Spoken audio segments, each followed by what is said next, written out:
viral gitu untuk di TikTok, di media sosial gitu tentang pembelajaran Alkitab. Ini Kak, saya kan lagi beredar nih mendengar isu ataupun pembahasan mengenai gereja ortodoks, terus mengenai pembelajaran dari ajaran Katolik maupun dari Kristen Protestan maupun sekarang yang timbulnya karismatik. Saya mau tanya dong Kak tentang bagaimana sejarah dari penyebaran ajaran ortodoks sama Katolik sehingga sampai sekarang timbul lagi perpecahan dari Katolik pecah ke menjadi Protestan seperti itu. Saya cuma tanya itu aja nggak? Dulu gereja itu cuma satu. Gereja yang satu itu disebut gereja yang Katolik karena Katolik itu sifat gereja. Dan dulu gereja Katolik itu punya 5 patriark. Ada yang di Roma, ada yang di Yerusalem, ada yang di Konstantinopel. Jadi ada 5 pusat kekristenan waktu itu ya. Ada 5 tempat.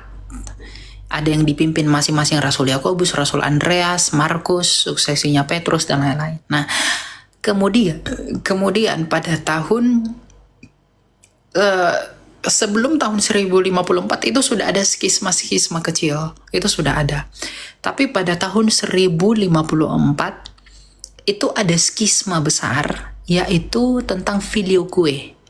Jadi Barat yang berpusat di Roma itu percaya bahwa Roh Kudus itu keluar dari Bapa dan dari Putra. Tetapi Timur yang pusatnya di Konstantinopel, Bizantin pada masa itu, mengatakan Roh Kudus itu hanya keluar dari Bapa, bukan dari Putra. Ya, karena Bapa memperanakan Putra, Bapa menghembuskan rohnya. Jadi sumber Roh Kudus itu hanya Bapa. Nah, bertentanganlah Barat dengan Timur pada saat itu. Nah, kemudian Kesultanan itu menyerang Konstantinopel. Nah, Roma itu pada saat itu kan karena ada pusat kekristenan di Roma, Roma itu menawari kami mau membantu Konstantinopel kalau Konstantinopel mau tunduk di bawah Roma. Nah, paham ya? Roma ini secara patriark yang satu di Roma itu mengatakan kalau kami mau bantu Konstantinopel, kan ada bula yang dikirim di sana. Kalau kami mau membantu Konstantinopel, kalian harus tunduk kepada Roma. Konstantinopel nggak mau tunduk kepada Roma karena mereka berpikir kalau kami tunduk kepada Roma itu sama dengan bertukar iman karena pahamnya sudah berbeda dengan isu-isu filioque tadi bla bla bla dan segala macam. Akhirnya Konstantinopel tumbang, jatuh ke tangannya Islam. Nah, sejak saat itu gereja yang di timur, gereja Roma gereja yang berpusat di Roma tadi menyebut kemudian disebut dengan Katolik Roma, tapi yang tidak bersatu dengan Roma itu menyebutnya dengan gereja ortodoks. Makanya sekarang ada gereja ortodoks di Yunani, gereja ortodoks di Rusia, gereja ortodoks Koptik di Mesir. Nah, itu pusat-pusat kekristenan dulu itu. Nah, kemudian setelah berpecah tahun 1054, Roma yang di barat berpusat di Roma, timur pusatnya Konstantinopel tadi sudah tumbang, lalu jadi patriark-patriark kecil lagi ya bertumbuh berkembang. Lalu pada abad ke-16 Luther memberontak ke gereja Katolik ya dengan isu-isu misalnya indulgensia lah, kemudian pandangan Luther tentang gereja Katolik yang pada saat itu Luther melihat ada yang salah di dalam tubuh gereja. Makanya Luther itu memakukan dalilnya ya sebagai bentuk protesnya dia. Nah, kemudian gereja itu memberi sanksi kepada Luther, mengekskomunikasi Luther dan lain sebagainya.